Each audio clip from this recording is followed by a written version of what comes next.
Good morning again. Part 2 of SAS Friendship and Camaraderie. All that time working with the guys, all those years ago, and even to this day, lots of us are still quite friendly and meet up whenever we can. So where did we get to? Okay, let's talk about the different troops and squadrons, first of all, where you meet these guys and you now have to work with them and socialize, everything else that goes along with it. So 4 squadrons, A, B, D and G. I was B squadron, so I'll be talking predominantly about mine. And of course, in that squadron was 6, 7, 8 and 9 troop. 6 troop being boat troop, 7 troop free fall troop, 8 troop mobility troop, and 9 troop would be mountain troop. Just think about that for a second. Why? Well, if you think about it, all of them, okay, remember there's 4 squadrons. The only difference is the numbers of the troop. I was a 6, 7, 8 and 9 B squadron. Each one of them is a method of infiltration. Should it be needed on an operation, maybe somewhere abroad, think about it. Insertion by boat, free fall, mobility, or up the mountainside, across the top and into a territory, method of infiltration. That's why they were set up, and that's why they've got that capability and skill within the troop. Whilst I was in 8 troop, I had some really good friends in there. John McAleese was in 8 troop with me. Jerry, Dave, a number of Mink, Fijians, without going into everybody's name. Huge troop. Very, very strong from the top all the way down to the bottom. But so were other troops as well. But I can only talk about what I did. I'm not going to talk about other people. So there we were, 8 troop. We joined that together and we left, I think, within a month of each other in 1992. That's me and John, by the way. So we got to know each other pretty well. I'll come on to that in a minute. Where you find out where your mates are, okay, altogether, including the ops manager, I did 5 tours on the counter-terrorist team. 3 assault, 1 sniper, and 1 operations manager. That's quite a chunk. All of that, continuous live firing, live rounds, sometimes on a daily basis, for 6 months at a time, keeping yourself at that level. You don't want to drop down. Okay, you need to keep yourself at the level, at the operational level required.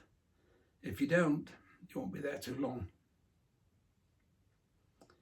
So I've seen people come and go. It keeps you on your toes.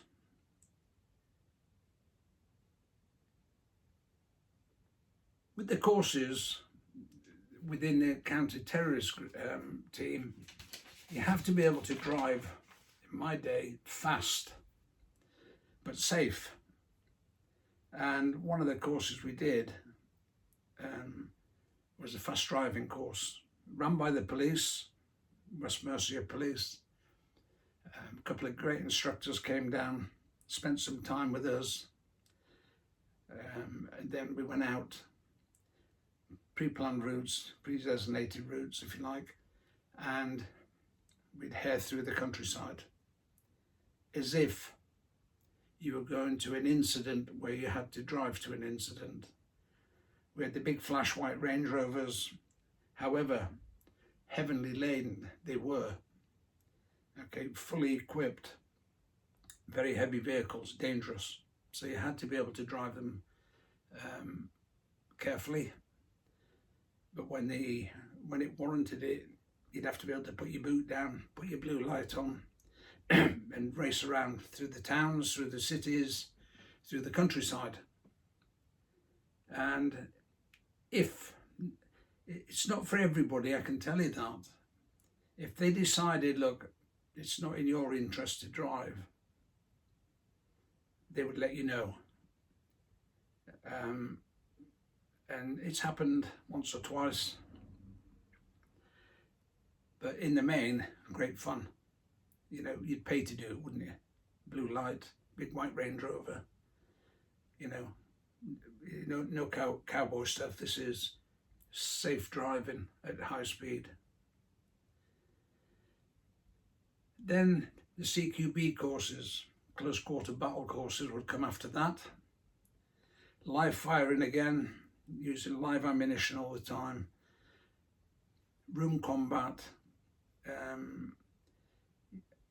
and basically learning how to use your 9mm high power Browning in my day, MP5, shotguns to full effect. Okay, great course, really enjoyed it, and I became a CQB instructor, which was going to stand me instead for where I was going down the line, which I didn't know where I was going, but it did. And then, of course, there was the BG and bodyguard course, 6 weeks from memory. And then after that, depending how you did on that course, the BG instructors course, 6 to 8 weeks, more or less the same content, but one is your basic, the other one is being able to teach people how to use weapons, how to do anti-ambush drills, the course syllabus for it. It's not like an SIA course where you've got a few days here and a couple of days there. You know, these were intense courses. When you come off them, you can say, you know, I'm qualified, I enjoyed it. And of course, yet again, with the guys you're working with and the guys that turn up on the course, you know them anyway, you know, they're not newcomers.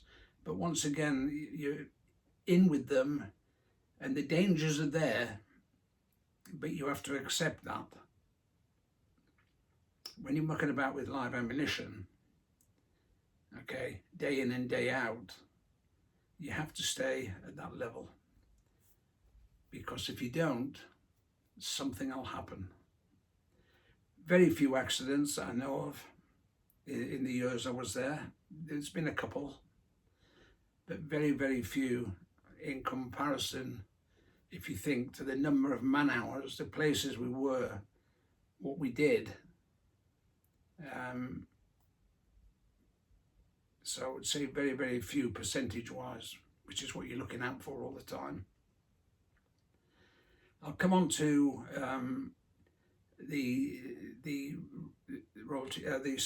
basic BG course, then the instructor's course, and then I actually went on to the BG cell itself, which is a 2-year. They take you out of your squadron and they say this is going to be your job for 2 years, and basically you're running all the courses for all the guys that are coming through the SAS. They need to go on those type of courses, so many from each squadron. Normally it would be, say, 12 from one squadron, 12 from another squadron, and so on and so on. 12 was an ideal number to teach what we were teaching. And after that, I was selected to go, as I say, to the royalty protection. I was selected to go to the BG cell itself, who, along with training the SAS guys, would then be responsible to train the royalty protection in those days, which was separate. They'd come up with an instructor, they'd come under our control, and they loved it. Live shooting, everything that they didn't get a lot of, they got with us. And they stayed on the course, and it was a pass-fail course. It wasn't just, you attend and you pass. No, it was a pass-fail. And those who got selected went back and joined the royalty protection units and were assigned to all the royals of the time, Prince Charles, Princess Diana, and so on and so on and so on. And the rest, Princess Anne, you name it, they were trained. So that was a great, you sort of lose contact a little bit with the guys because they're all doing other stuff. They're off still carrying on training abroad, this, that and the other. I was at home for the 2 years basically. But it's part of, most people got that type of break. Some would go to the TA, some would go on training wing, and this is the way it operated. All the lads quite adaptable and flexible, and that's the way it operated, and it worked. And I always say, don't fix something that ain't broken. But they did start fixing stuff, and I didn't want any part of it. But think about it. The other stuff we did was E&E training, a lot of escape and evasion stuff, which is obviously what you're going to need if you're somewhere and you're trying to get away from a would-be enemy. So they did quite a bit of that. One year it might be in the States, and then the following year it might be in the UK. The Delta Force could be the Hunter Force and vice versa when they come over here. But these are all things I can go into in depth. A lot of it's in my books, which I'll mention right at the very end. Did a couple of language courses, colloquial standard only, thank God. One was Malay and one was Arabic. I got taken off the Portuguese course because we had a little thing called the Falklands came up. So we had to go down the Falklands. So anybody whinging and whining about what's going on now in lockdown, have a think about it. You know what? Why don't I do a language course? It might just be of some use to me in the future. Have a second language or a third language. I can't speak any of them now, I wouldn't think. I'd go back to my books, I'd soon pick it up, no doubt. But actually in those days, this is what we did. But the one where I got a lot of satisfaction from, and again, it was the guys I was working with in the 70s. I did my patrol medic course, and we got sent to LEEDS General. That's me and John Mack. Two of us went there, others went to different hospitals. And what happens, you go down there, the doctors know who you are, bust.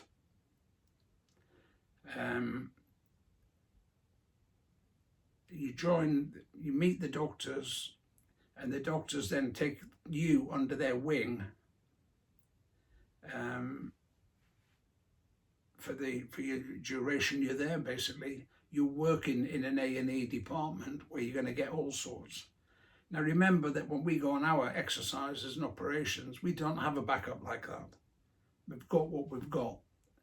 For example, it might be 4-man patrol. I might be the only medic.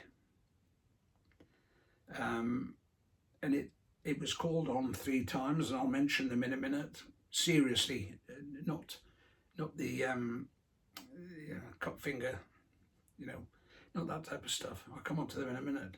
So you did all your training at Hereford, anatomy, physiology, all that type of stuff was all done by 2 very good medics, exceptional medics, and they did the training. And if you pass that training, that was also a pass-fail. No, it's not for everybody, but it is, if you think about it, a paramedic standard, which is a top standard. Once you passed, I think it was a month of intense training, go home, have your tea at night, go back out, because every morning almost when you got back into the classroom, there was invariably another test, a written test to start with. So you had to stay highly motivated and stay at that top level. Like most of it as I'm talking along, but you've got the other guys doing the same. Anyway, me and John went to Leeds. We spent a month up at Leeds in the A&E. Learned an awful lot. It was when the ambulance strike was on, I can remember that. And of course, we were getting all these guys in that were on a weekend in Leeds General. It was pretty rough, I can tell you. And of course, these drunkards and stuff that come in, they want to pick fights and stuff with doctors. We found another use for the white screens, yeah, and it was fun. And we didn't get an awful lot of problems, but it was a rough area. And we worked very closely with the doctors. It's unfair for them to come under that sort of harassment through drink in particular. That was the main, or seemed to be the main cause. However, the month came and went, we went back, newly qualified, and, you know, stethoscope on the shelf for a bit. Don't need that for just now. And then we go back into the squadron, and I'll mention now where 3 times that medical trainer's help saved a life or keep somebody alive. And the first one I'll speak about is John McAleese. When we went into the jungle, I was the medic. John was also a qualified medic, but unfortunately, he got amoebic dysentery. This is where you find out your friends are. It's not funny. However, it is smelly. I was looking after John and keeping him hydrated with fluids in the jungle until we finally got a helicopter in.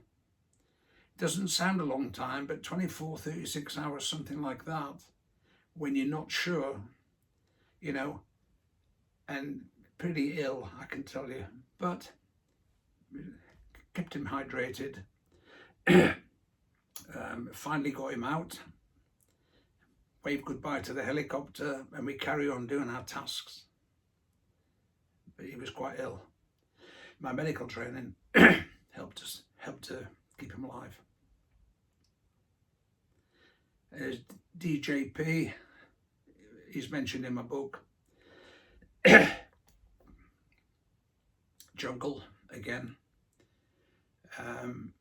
We had one of our guys taking us on a riverbed patrol and advance into contact, if you like. Live ammunition, live grenades. One guy went to throw the grenade. DJP stood up. The grenade hit him smack on the back of the head and dropped into the water beside us. We all dived for cover. No serious injury. However, when DJP got up, you can imagine the water and blood. It looked far worse than it probably was. But we thought he'd been hit by shrapnel. Didn't know any different. Anyway, on initial assessment, it didn't look that bad once we could compress it and get him over to base camp. Once we got him into base camp, it was Dr. Rusty.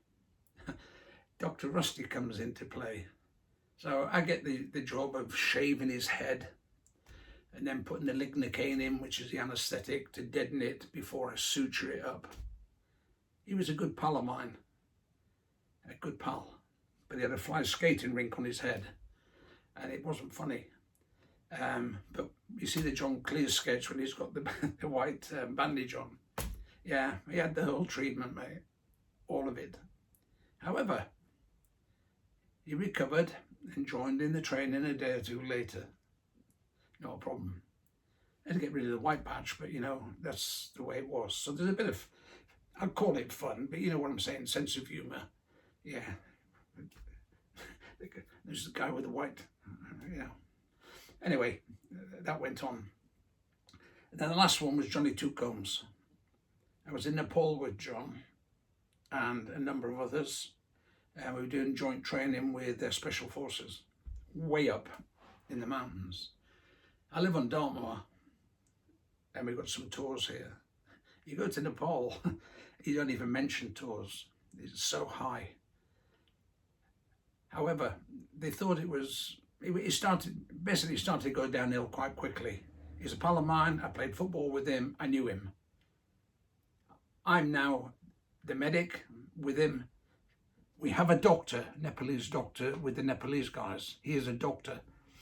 And he thought maybe it was something he'd eaten or maybe drunk or something like that. It could have been altitude, you know, we were up high. But I said, no, I know this guy. I know him well. I said, he wouldn't be doing any of this. Anyway, he was getting on. And I said, I'd like to get him off the hill. And the doctor said, no, I can't do that. Yeah. I got my immediate boss and said, look, this is what I think. We got a helicopter and we got it in fairly quickly, it might add. We got John into the helicopter. I joined him, left the patrols down there. We're going to the hospital. Anyway, we flew into a snowstorm and couldn't actually get there. We turned around and went to another hospital, which we did get to. Got him in there. Was met by the guys from the foreign from somewhere. They came down, told him what had happened. They got me accommodation for the night to start with. Then it was going to be an ongoing thing for me. I wasn't going to go back and join anybody. I had to stay with John. Once he was in the hospital, then it was, you know, I couldn't do an awful lot for him, but I was very close by if needed. So they took my details and stuff. I went in to see him the next day, and through the night, his appendix had to be taken out. If it had stayed on that hill and I'd lost my battle with the doctor, he wouldn't be here. There's no way we could have done anything for him. All in my books. And it just shows you that training, that little spark, I could have said, oh, sorry, yeah, we stay in the night or we'll go in the morning. He wouldn't have been there. What can you do for an appendix way up in the top of a mountain somewhere with no backup? Not a lot. Then, of course,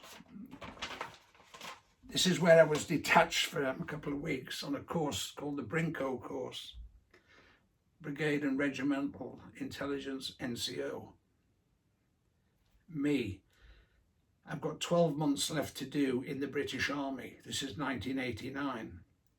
I didn't know I was going to be extended for 2 years if I wanted it. And I thought, I don't need this. Give it to somebody who's going to need it. I said, no, you might need this. What are you going to do next? You know, this was living in an NBC suit, nuclear, biological and chemical. One of those respirators things up there in a trench. My job was, part of it was to watch a mushroom cloud, and then how long is it going to take to get from there across to there, you know, when the bomb goes off? Calculations. No, not for me. And the other part of it was vehicle recognition, Soviet vehicle recognition. I got to the point where it was Russian jet, BRDM. It was like that, you know, interest gone. It wasn't something I wanted to do, but it was something I was made to do. So I did it. And I did pass it. I don't know how, but I did. But just as you might think, 12 months later, when I was due to get out of the army, they brought the wall down, didn't they, in 1990, I think. All this stuff I'd done was now almost useless, never to be used again, if you like. Boredom shelf. But I had to do it. And do it I did. But enjoy it? No. So before I come on to the last one, I've got to give these guys a mention because they're everywhere. The Walter Mitties, the Waltz. They wanted me to do an underwater knife fighting course. Yeah, with rubber knives. How dare they? They've been using live ammunition all our life, and then the Waltz turn up. My God. Decline the offer? Of course. But actually, this is their operational soldiering. The Walter Mitties are out there, and I've exposed a number. Quite a lot. A staggering amount. So with that, all the stories, the full stories, if you haven't got them, go, definitive story of the siege, the Iran Embassy siege, turned into a film called 6 Days, where Jamie Bell plays me in the film, Rusty Firmin. There's the print behind me. Okay. Called The Resolution. And there's my life story up until I left the regiment in '92. Some of the stories I've just mentioned there, they're all mentioned in this as well. But what a great set of guys to have around me. And I was proud to be part of the guys, be one of the guys around the lads, you know, that have been mentioned and others that haven't been mentioned. So there's the regiment, 15 years in the SAS. All you have to do is go to my website, www.rusty-firmin.org/shop. Everything's on there within reason. And instead of doing long intros and stuff, I'm just going to mention a few things at the end of each video. I'm trying to get 2 videos out a week. And I will be trying that, as I say, now. This one should be out by Sunday. So, sorry, I beg your pardon. This one should be out today. And the other one should be out, hopefully, by Sunday, and so on. So with that, I'll say goodbye for now, and hope to see you all soon. Who dares wins.